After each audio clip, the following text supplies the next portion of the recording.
प्यारे बच्चों, जय हिंद। आपका हमारे YouTube चैनल में हार्दिक स्वागत है। आज हम कक्षा 8वीं विषय विज्ञान के अंतर्गत अध्याय 3 कोयला और पेट्रोलियम के सभी प्रश्नों के हल विस्तार पूर्वक देखेंगे। साथ ही हम कुछ परीक्षा की दृष्टि से अतिरिक्त प्रश्नों के हल भी देखेंगे। आप स्क्रीनशॉट लेके नोट्स बना लीजिए और अभी तक आपने हमारे चैनल को सब्सक्राइब नहीं किया तो कर लीजिए और हमारे चैनल की प्लेलिस्ट में जाकर आप अपनी कक्षा के सभी विषय के वीडियो देख सकते हैं। अध्याय 3 कोयला और पेट्रोलियम। प्रश्न पहला, सीएनजी और एलपीजी का ईंधन के रूप में उपयोग करने के क्या लाभ हैं? आईएमपी प्रश्न है यह। उत्तर, सीएनजी और एलपीजी उपयोग करने के लाभ: पहला, ये कम प्रदूषणकारी हैं। दूसरा, ये स्वच्छ ईंधन है। तीसरा, ये अन्य ईंधनों की अपेक्षा सस्ते हैं। चौथा, ये आसानी से उपलब्ध हैं। पाँचवा, इन्हें घरों और कारखानों में सीधा जलाया जा सकता है, जहां इनकी आपूर्ति पाइपों के द्वारा की जाती है। प्रश्न दूसरा, पेट्रोलियम का कौन सा उत्पाद सड़क निर्माण हेतु उपयोग में लाया जाता है?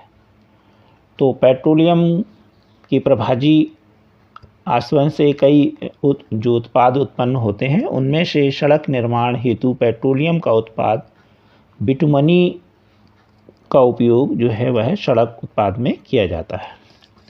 प्रश्न तीसरा है, वर्णन कीजिए मृत वनस्पति से कोयला किस प्रकार बनता है? यह प्रक्रम क्या है? यह भी आईएमपी प्रश्न है।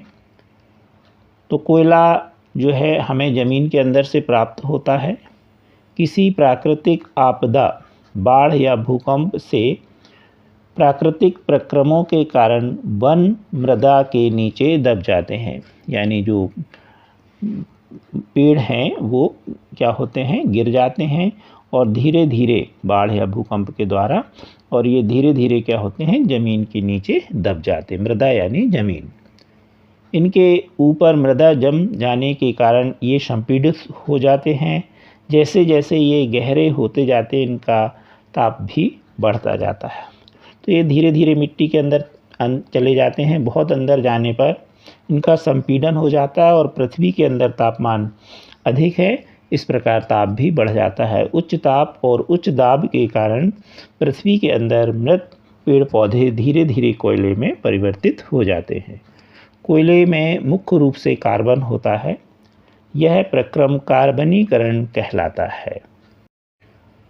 प्रश्न 4, रिक्त स्थानों की पूर्ति कीजिए। पहला प्रश्न, खाली स्थान तथा खाली स्थान जीवाश्म ईंधन है। तो पहले में आएगा कोयला और दूसरे में पेट्रोलियम। तो कोयला तथा पेट्रोलियम जीवाश्म ईंधन है।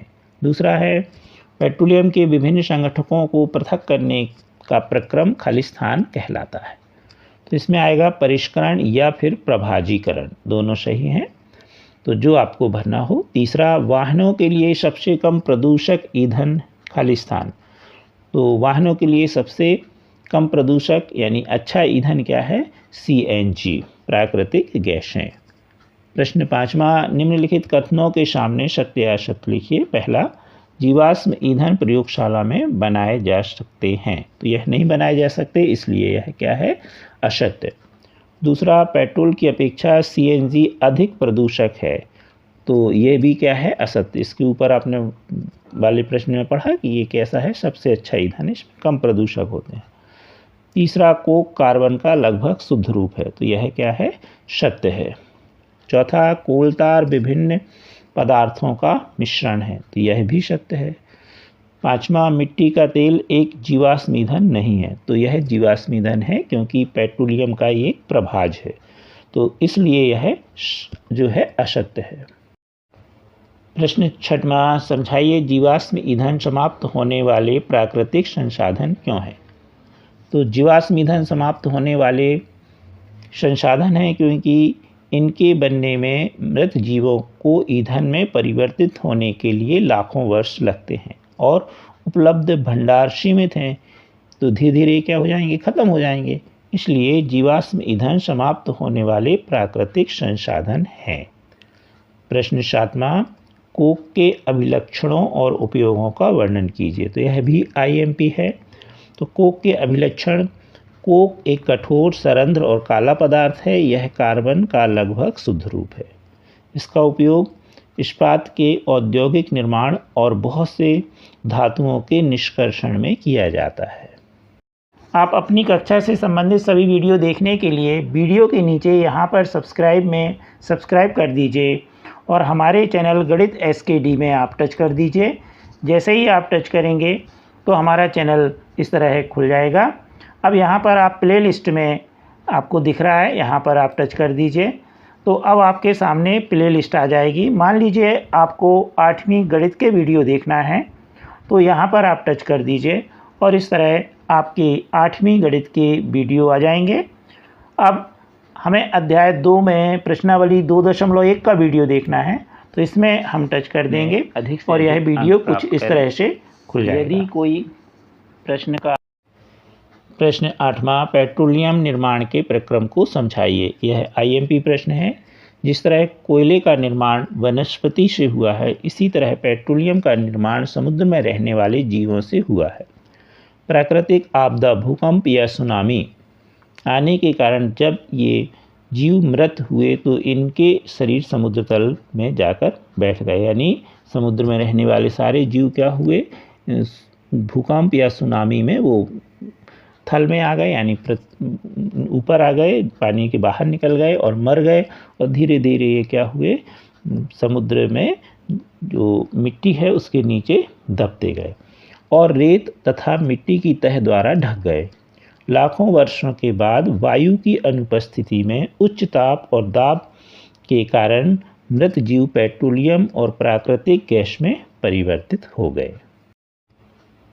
प्रश्न 9वां, निम्नलिखित सारणी में 2004 से 2010 तक में विद्युत की कुल कमी को दिखाया गया है। इन आंकड़ों को ग्राफ द्वारा आलेखित कीजिए। वर्ष में कमी प्रतिशतता को y अक्ष पर तथा वर्ष को x अक्ष पर आलेखित कीजिए। अब यहाँ टेबल दी गई है सारणी। 2004 में कमी 7.8%, 2005 में 8.6%, 2006 में 9%, 2007 में 9.5%, 2008 में 9.9%, 2009 में 11.2% और 2010 में 10% कमी। ग्राफ आलेख बनाना आपने गणित की पुस्तक में 8वीं में पढ़ लिया है, उसी आधार पर यह हम बनाएंगे। तो x अक्ष में हम वर्ष ले लेंगे 1-1 सेंटीमीटर पर, 2004, 2005, 2006, 2007, 2008, 2009 और 2010। और y अक्ष पर हम ले लेंगे विद्युत की कमी प्रतिशत में 1-1 सेंटीमीटर पर 0, 7.0, 8.0, 9.0, 10.0, 11.0 और 12.0। सब में 1-1 सेंटीमीटर का अंतर है, 0 से 7 में नहीं है। तो यहाँ पर हम जिगजैग रेखा, टेढ़ी मेढ़ी रेखा बना देंगे और इनमें सीधी रहेगी। जब ऐसा रहता है तो यह जिगजैग रेखा बना दी जाती है। अब देखें हम पहला बिंदु 2004 के लिए 7.8 की सीध, तो 7.8 यहाँ आएगा और 2004 की सीध यहाँ, तो पहला बिंदु मिल जाएगा। 2005 में देखें तो 2005 में है 8.6, तो 8.6 की सीध हम देखें और 2005 की तो ये आ जाएगी, तो ये दूसरा बिंदु हो जाएगा। 2006 में 9, तो 9 की सीध हम देखें और 2006 की तो तीसरा बिंदु मिल जाएगा। 2007 के लिए 9.5, तो 9.5 यहाँ होगा और बिंदु यहाँ मिलेगा, तो अगला बिंदु मिल गया। इसी तरह 2008 के लिए 9.9, तो 9.9 यहाँ आएगा और सीध यहाँ आ जाएगी, तो ये अगला बिंदु हो गया। अब देखें हम 2009 के लिए है 11.2, 2009 के लिए 11.2, 11 के बाद 2 और देखें हम पॉइंट, तो यहाँ पर आपको बिंदु मिल जाएगा, मिलीमीटर भी हम कह सकते हैं, तो ये अगला बिंदु मिल गया। और 2010 है 10, तो 2010 और 10 की सीध हम देखें तो ये वाला बिंदु। अब इन बिंदुओं को हम स्केल की सहायता से और पेंसिल की सहायता से मिला देंगे, तो ये हमारा बन गया ग्राफ आलेख। अब हम अध्याय से संबंधित कुछ महत्वपूर्ण अतिरिक्त प्रश्न देखेंगे। प्रश्न पहला, नवीनीकृत और अनवीनीकृत संसाधन क्या है? यह IMP प्रश्न है। तो नवीनीकृत का मतलब है अक्षय, जो कभी समाप्त ना हो। तो अक्षय प्राकृतिक संसाधन क्या हैं? वे संसाधन जो प्रकृति में असीमित मात्रा में उपस्थित हैं और मानवीय क्रियाकलापों में समाप्त होने वाले नहीं हैं। उदाहरण सूर्य का प्रकाश और वायु। अब देखें समाप्त होने वाले प्राकृतिक संसाधन अर्थात अनवीनीकृत। प्रकृति में इन स्रोतों की मात्रा सीमित है और ये मानवीय क्रियाकलापों द्वारा समाप्त हो सकते हैं। इन संसाधनों के उदाहरण हैं वन्य जीव, खनिज, कोयला, पेट्रोलियम, प्राकृतिक गैस आदि। प्रश्न दूसरा, प्राकृतिक गैसें क्या हैं? यह एक अच्छा ईंधन क्यों है? प्राकृतिक गैसें एक महत्वपूर्ण जीवाश्म ईंधन है क्योंकि इसका परिवहन पाइपों द्वारा सरलतापूर्वक हो सकता है। प्राकृतिक गैसों को उच्च दाब पर संपीड़ित प्राकृतिक गैस जैसे सीएनजी के रूप में भंडारित किया जाता है। सीएनजी का उपयोग ऊर्जा उत्पादन हेतु किया जाता है। अब इसका उपयोग परिवहन वाहनों में ईंधन के रूप में भी किया जा रहा है क्योंकि यह कम प्रदूषणकारी है और यह एक स्वच्छ ईंधन है। प्रश्न तीसरा, पेट्रोलियम प्राकृतिक गैस भंडार अर्थात तेल कुएं का चित्र बनाइए। यह आईएमपी है। इस तरह है ये तेल कुएं का चित्र है, समुद्र है ये। यहाँ पर सबसे पहले देखें तो तिलाशय चट्टानें हैं, यहाँ पर जल है और यहाँ पर ये जो लेयर आपको दिखाई दे रही है तेल की है और यहाँ पर गैसें हैं और ये जो है ये अप्रवेश्य चट्टानें हैं और इसमें मशीनों के द्वारा यह तेल निकाला जाता है, कच्चा तेल, और इसे हम जो है क्या बोलते हैं, पेट्रोलियम प्राकृतिक गैस भंडारण तेल कुएं।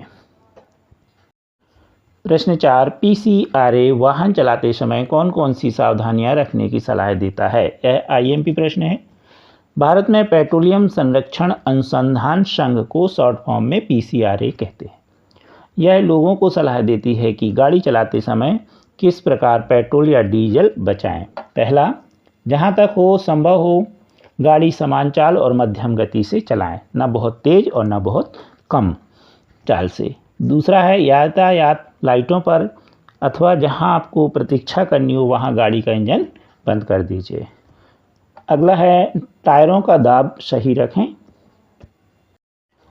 अगला, गाड़ी का नियमित रख रखाव सुनिश्चित कीजिए अर्थात गाड़ी को चेकअप कराते रहिए।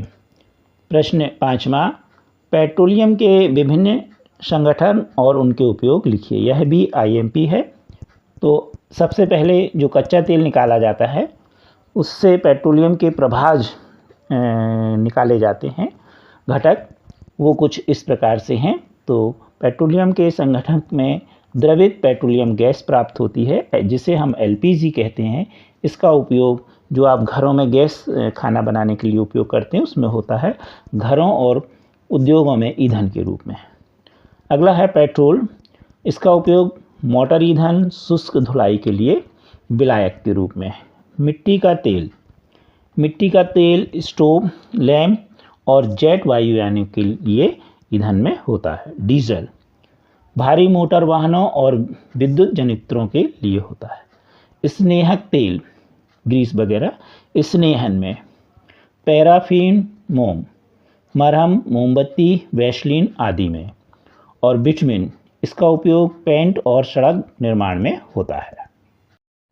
नोट, विश्व का पहला तेल कुआं पेंसिल्वेनिया अमेरिका में था और भारत में तेल के कुएं असम, गुजरात, बॉम्बे हाई और गोदावरी व कृष्णा में हैं। तो ये आपको वस्तुनिष्ठ प्रश्न वगैरह में आ सकता है।